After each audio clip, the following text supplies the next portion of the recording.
De retour à Kermin, petit village situé sur la commune de Langonette. Je suis en présence de Carlo Rosolène. Bonjour. Bonjour.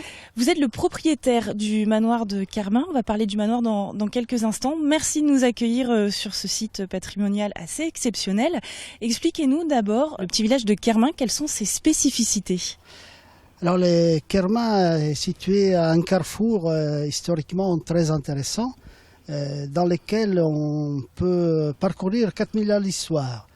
Vous avez dans un rayon d'1 kilomètre, si on parle de l'Antiquité, un tumulus de l'âge de bronze, qu'on ne peut pas visiter, mais pour lequel on peut tracer l'histoire.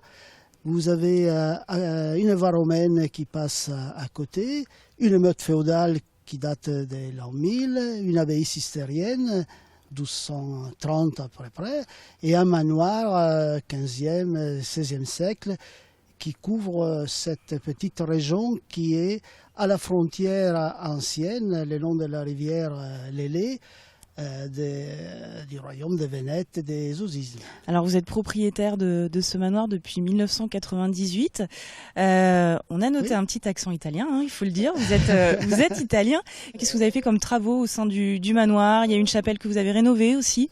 Le manoir était essentiellement en ruine, donc on a repris tout ce qui est la structure, la charpente, la toiture, et on s'est attaché à toucher les moins possible l'existant et utiliser tous les matériaux et techniques anciennes. Donc la difficulté est de trouver les bons artisans, les bons moments, les bons prix, et évidemment.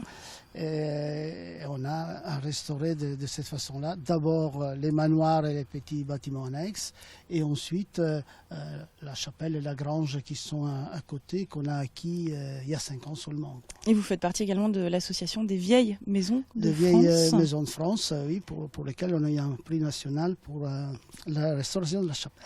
Donc actuellement, c'est possible de visiter ce village de Kermin, et vous ouvrez les portes, enfin la grille, on va dire, la belle grille de votre manoir, et en 2 heures, on visite un petit peu les différents sites et on résume 4000 ans d'histoire en 2 heures. Mais là, c'est particulier à la balade qui est organisée le 19.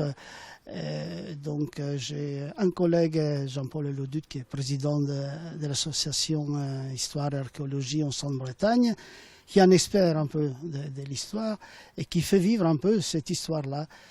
En étant sur un site, par exemple pour les tumulus, c'est beaucoup plus facile d'en parler, plutôt que d'en parler un peu dans le vide comme ça. Et en marchant, en passant par la motte et les manoirs, voilà, on retrouve l'histoire jusqu'aux gens d'aujourd'hui et aux efforts qui ont été faits pour mettre ça en valeur et le restaurer. Carlo Rosolène, merci beaucoup. C'est un très très beau travail que vous avez fait. Puis vous participez à la sauvegarde du patrimoine français en tant qu'Italien. C'est quand même à noter. Merci à vous.